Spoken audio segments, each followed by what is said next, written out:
So one of the people who admired the establishment of a dictatorship by Mussolini in Italy was an Austrian soldier named Adolf Hitler. So Mussolini admirers all over Europe, but this included Adolf Hitler. So Adolf Hitler was originally born in Austria, raised in Austria, and early on in his life had developed very strongly anti-socialist, anti-communist views, and over time he's evolved into anti-Semitic views as well. He essentially imbibed the idea that the Jews of the world were responsible for the creation of communism, believed that communism was a Jewish conspiracy to destroy Western civilization. He was also an ardent German nationalist. He joined the German army, not the Austrian army, but the German army when war broke out in 1914. He was wounded during the war, and after the war was over, he was demobilized, but he managed to get a position, or at least was hired as a contractor to do some spying for the German army. And in 1919, he was sent to spy on a political party called the German Workers' Party, which had just been established, a political party that was a mix of nationalist and kind of socialist ideas. Hitler began spying in the party, quickly joined the party, and shortly thereafter became the leader of the party and renamed it the National Socialist German Workers' Party, which we obviously know today as the Nazi Party. And as leader, he began aspiring to take over Germany, kind of following Mussolini's lead and establish a dictatorship. In 1920, the Nazis issued a program of 25 points that essentially lay out their views for what an ideal Germany should be. And it's actually an interesting mix of, on the one hand, some very, very socialist ideas, and also some very, very kind of racist and nationalistic ideas blended in together. Basically, I think it was an effort to try and appeal to all different walks of German life, to make the Nazis a potential appealing choice at the voting booth. So amongst the things that the Nazis said in their program, they rejected Versailles. They threatened to overthrow all the aspects of the Treaty of Versailles that put limitations on the German government, German military, and restrictions on Germany holding colonies, for example. They demanded something called Anschluss. Anschluss was basically the union of Germany and Austria.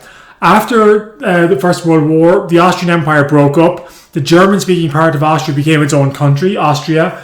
The Austrians had actually asked permission of the Allies to join with Germany, but the Allies had refused. Hitler, obviously as an Austrian himself, wanted Anschluss to take place. So this was one of their programs to create a greater unified Germany of all German-speaking people. They insisted that only people who were of Germanic blood could be German citizens, and they explicitly said this did not apply to Jews. Therefore, they wanted all Jews to be deported. They wanted an end to, I may say, some of the socialist programs. They also wanted an end to immigration. They basically said any immigrant who had entered Germany since 1914 was to be kicked out, and no more immigrants were to be accepted. They called for an expansion of old age pensions, and they called for greater state financial support for women and children. They insisted that all forms of child labour be outlawed, so that children could stay at home, become healthy and active, and obviously, from their point of view, productive soldiers in the future. So it was kind of an eclectic mix of different ideas. And also they were very anti-profiteering business. So part of their kind of socialist heritage, they were against people making a profit from money lending. In fact, they explicitly said profiteering and usury, that is excessive interest from making loans, should be punishable by death. So an eclectic mix of different points. They also, like the Italian fascists, create their own gang of street soldiers, or a paramilitary organization. So the SA, the Sturmabteilung, the stormtroopers, was modelled on the Italian fascists. They wore brown uniforms instead of black uniforms, but essentially acted exactly as the fascists did in Italy in terms of terrorising their political opponents, beating up communists and things like this.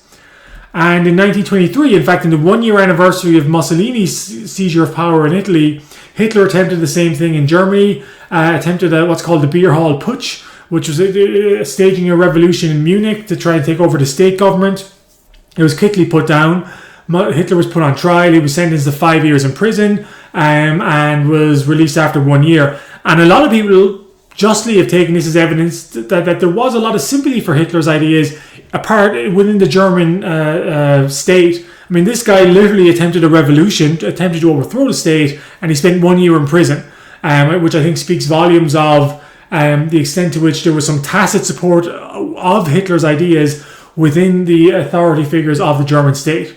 Okay, student musings. The beer hall putsch was a popular lesbian on the large scale. Okay, I want to show you a quick video that from a movie about Hitler, but just to give you a sense of Hitler's rise as a politician and why he was able to kind of gain popular support. So take a look at this. What's this? It's my report on the German Workers' Party, sir. I only asked for a few words. They've asked me if I'd like to join. I haven't accepted yet. Should we be concerned about them? That's all I need to know. Well, it's club life of the lowest form, sir. But I like the underlying politics. The nationalist agenda must include elimination of the Jews. What's this have to do with your report? Just some thoughts of my own I added. You disagree? It's just not feasible. Oh, it's very feasible, sir. Just drive them out. Deport them if necessary. Can you imagine a world without them? No pure, no holy. Do you think there are any Jews in Valhalla? Do you have my papers, Meyer? Yes, Captain Rudd. I should like to introduce you to Corporal Hitler, sir. He's one of our informants. If you'll excuse us, Corporal.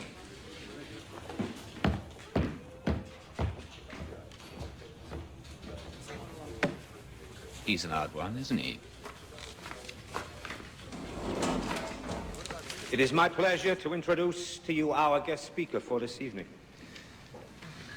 Many of you may remember him by his comments at our last meeting. So please welcome Herr Adolf Hitler.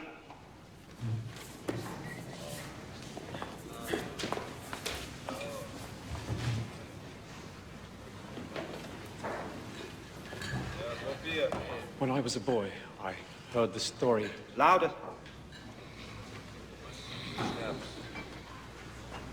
I heard the story of the Holy Grail, and how it could only be found by one who was pure of heart.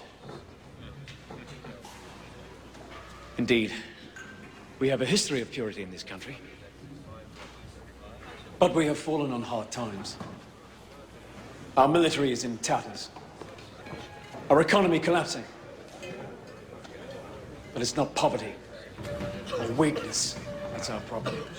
It's indifference. Is anyone listening? That's the problem nowadays, isn't it? No one cares. No wonder we face extinction.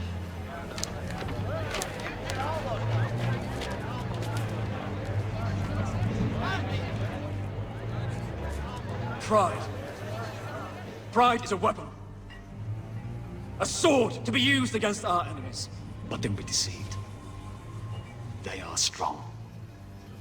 Stronger than we are. And it's not the French or the English I'm talking about. Our enemies live among us.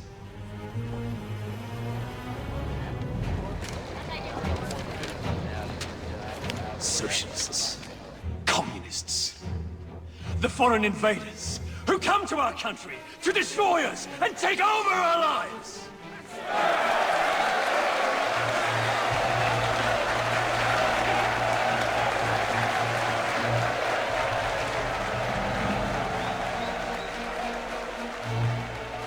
In the 6 months since the fall of the communist government, the new German democracy has given birth to dozens of political factions, but none is growing more rapidly than the German Workers' Party, newly dubbed the Party of the National Socialists, whose fiery speaker, Adolf Hitler,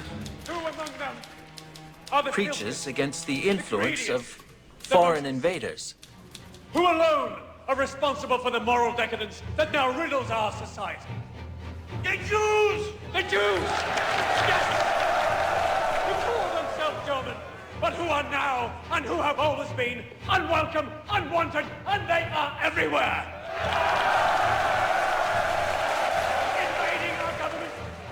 stripping us of our savings, raping our families and our heritage. I tell you, friends, this is war. A war that is soon to turn, where the invaders will become the victims.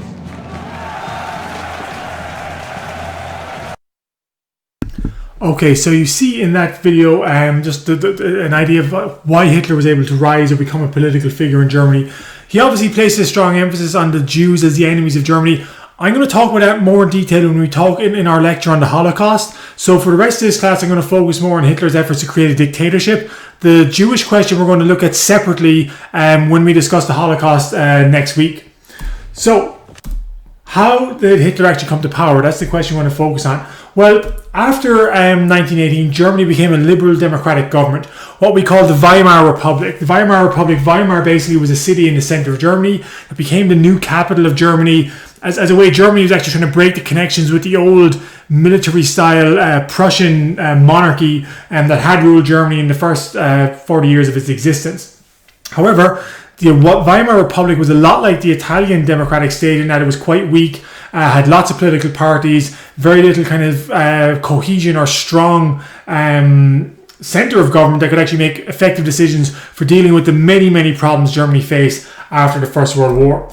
And the biggest problem Germany faced, that we talked about in an earlier class, was economic. In order to pay the substantial repayments that were owed to the Allies for its role in the war, the German government essentially started printing money freely, which led to hyperinflation. Essentially, the value of the German currency disappeared. You can see the guy in the image here, literally carting a wheelbarrow of money.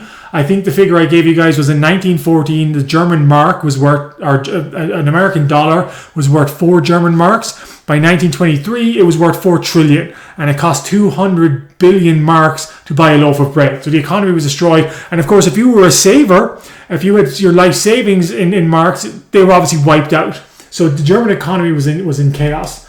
And the Great Depression only added to the sense of misery amongst Germans. It made 6 million Germans unemployed. And just to give you a sense of the quickness at which the Nazis are going to rise as a political force, in 1928, they were still only made up 2% they only won 2% of the votes in the 1928 election. But by 1932, in November 1932, they won 37%, which actually made them the largest single German party, using modern propaganda techniques. So they grow very quickly as a political party, from being a kind of an irrelevant political party to the biggest party in the German Reichstag, in part because they're offering solutions to the problems that Germany's liberal democracy does not seem to have the answer to. So they use modern propaganda techniques. The Nazis were experts at using radio and simple messaging. Actually, if you look at the primary source documents, there's an extract from Mein Kampf on Blackboard. And Hitler talks about how to get your message across to the people. And he says, keep it simple. People are stupid. No complicated. So just pick a couple of small, simple messages and repeat them over and over again, regardless of whether they are true or not.